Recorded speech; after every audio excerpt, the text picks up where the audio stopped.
Okey? Alright, ada soalan lain? Datuk, ada kawan-kawan kita minta Datuk jelaskan sekali lagi lah berkaitan dengan isu kronologi Wan Bistarinet. Mereka cukup suka isu ni. Jadi boleh Datuk Tak ulas, ada lagi orang Bistari ni. ulas sedikit mengenai kronologi sehingga ia dilihat sebagai satu benda yang campur tangan daripada seorang. Okeylah, untuk makluman semua, isu ni telah mendapat perhatian umum khususnya di media masa apabila Suruhanjaya Pencegahan Rasuah Malaysia telah memulakan siasatan ke atas tuntutan bayaran bagi tender perkhidmatan Wan Bistarinet Kementerian Pelajaran Malaysia yang dianugerahkan pada YTL Communications Sdn Bhd pada tahun 2011. Jumlahnya masa tu Muhyiddin lah Menteri Pelajaran. Jumlahnya kalau tak silap saya bernilai 4.1 bilion ringgit. Bukan 4.1 juta tuan-tuan, bilion.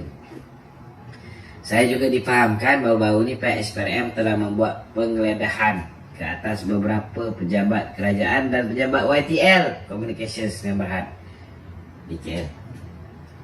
Berbalik pada soalan, isu ni sebenarnya telah mendapat perhatian umum sebelum ni dan ianya telah mendapat teguran daripada pihak audit negara sehinggalah pihak SPRM membuka kertas siasatan sekarang ni. Secara kronologinya, pada tahun 2011, iaitu di peringkat permulaan, kerajaan telah memulakan projek Wan Bistarinet dengan matlamat menyediakan akses internet berkelajuan tinggi kepada 10,000 sekolah di negara ni dan melaksanakan pelantar persekitaran pembelajaran maya ataupun BLE berasaskan awan ataupun cloud. Kementerian Pendidikan ketika ini telah menganugerahkan kontrak selama 15 tahun yang bernilai 4.1 bilion kepada YTL Communications Sdn Bhd. Yes, 4G. Bagi melaksanakan projek tersebut. Tahun 2012, iaitu peringkat pelaksanaan, Wan Bistarinet memulakan fasa pertamanya dengan matlamat menghubungkan sekolah ke internet dan platform Frog VLE.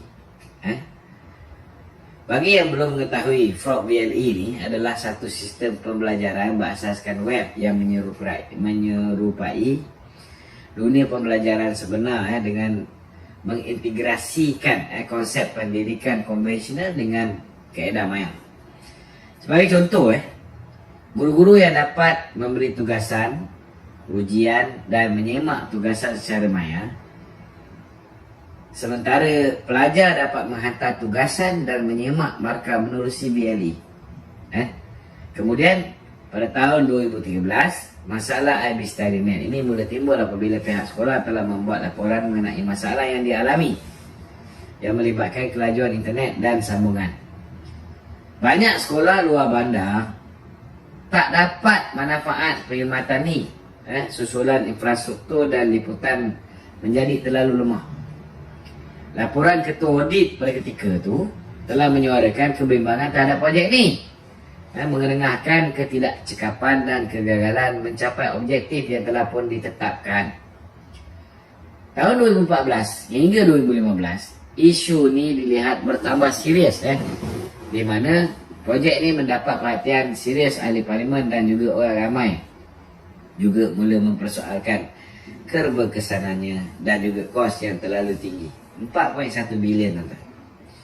Hasil audit lanjutan juga, ia sekali lagi mendedahkan banyak sekolah masih belum disambungkan dan menggunakan Frog VLE, berada di bawah paras jangkaan. Pada tahun 2019, bawah Mahathir, Frog VLE telah dihentikan. KPM, Kementerian Pelajaran Malaysia, menghentikan penggunaan Frog VLE di sekolah, menggantikannya dengan Google Classroom dan alternatif lain. YTL telah mendakwa kerajaan melanggar obligasi kontraktual susulan penamatan Wan Bistarinet dan Frog VLE. Kerajaan bagaimanapun menafikan tuduhan YTL ni lah. Kerajaan Mahathir juga. Pada tahun 2020, KPM bertegas tidak mau meneruskan kontrak One Bistarinet dengan Yes 4G ini. Dan terkini tahun 2024, SPRM memulakan siasatan ke atas tuntutan pembayaran untuk tender perkhidmatan One Bistarinet, di mana SPRM telah menyerbu pejabat kerajaan dan juga Yes 4G ini. Inilah secara ringkas kronologi projek bernilai 4.1 bilion yang hancur lebur, tiada hasilnya tuan-tuan, di bawah pentadbiran Muhyiddin sebagai Menteri Pelajaran dulu.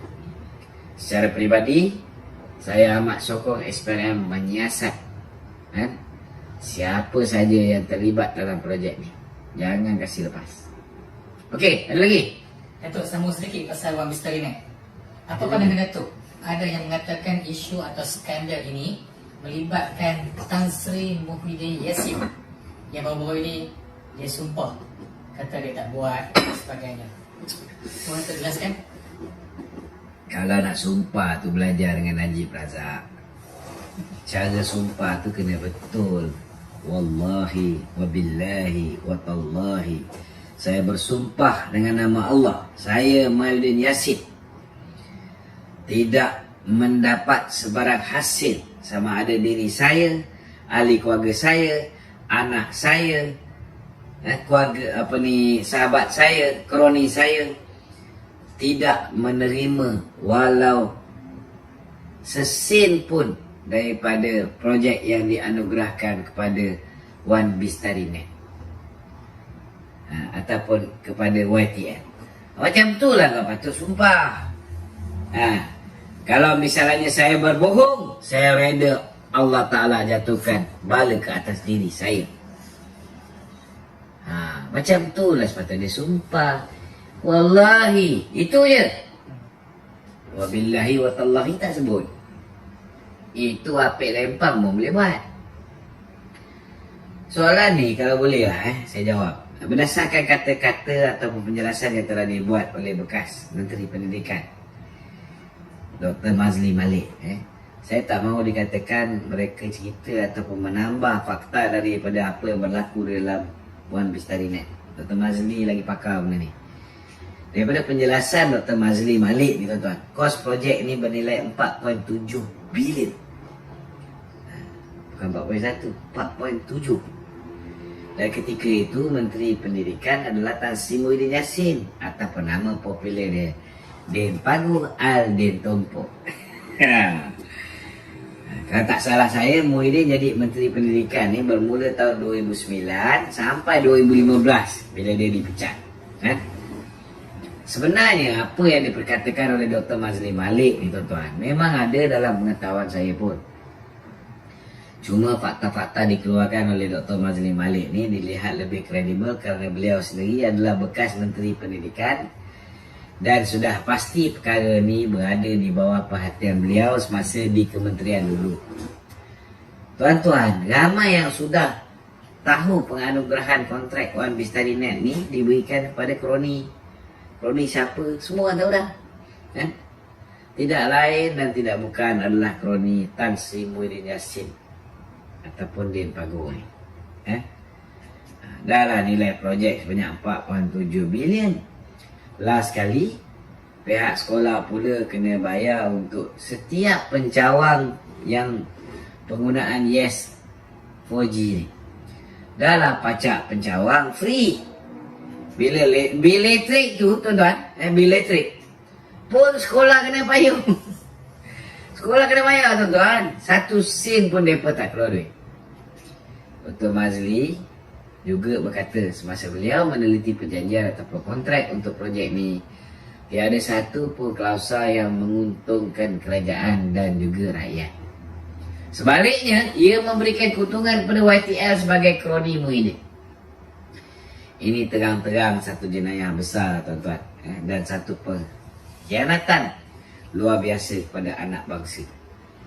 Patutnya Muhyiddin kena jawab. Jawablah betul-betul. Jangan wallahi saja. Paling mengejutkan bila pihak profesional meneliti perbelanjaan untuk projek ni, hanya 1 bilion saja dikesan digunakan untuk pembelanjaran, manakala 3 bilion lagi lesap begitu saja. Masuk ke poket siapa ni, tuan-tuan? Jadi tuan-tuan fikirlah. Kita tak nak tuduh kan, tapi tuan-tuan fikir. Lagi apa yang didedahkan oleh Dr. Mazli Malik dalam satu podcast. Beliau sendiri bertemu dengan Tun Mahathir sebanyak 5 kali, tuan-tuan, bukan sekali, 5 kali. Untuk pertahankan pendirian beliau, tidak mahu menyambung kontrak One Bistari-Net. Hasilnya beliau pula yang tak disambung sebagai Menteri Pendidikan, tuan-tuan. Nampak macam mana Mahathir protect kawan-kawan dia, kroni-kroni dia. Dalam pertemuan itu, kepimpinan tertinggi Kementerian Pendidikan pun hadir bersama Dr. Mazli, menjelaskan keputusan tidak menyambung kontrak tersebut yang dimulakan oleh Muhyiddin tahun 2011 ketika beliau menjadi Menteri Pendidikan. Kesimpulannya, rakyat boleh nilai sendiri siapa sebenarnya Muhyiddin Yassin ini dan kenapa PAS mendiamkan diri dalam isu ni. Tuan Brain Toman, sekarang ni isu Bistari-Net ni dah bocor, dah terbongkar. Kalau dengan Datuk Zahid, walaupun dah di NAA pun, kamu dah tak nak kerjasama. Macam mana pula yang korup macam Muhyiddin ni boleh pula kamu kerjasama? Itulah PAS, tuan-tuan. Okey, saya rasa cukup lah. Kita dah dekat sejam ni, tuan-tuan. Saya ucap jutaan terima kasih. Minta tolong share live saya pada malam ni. Assalamualaikum warahmatullahi wabarakatuh.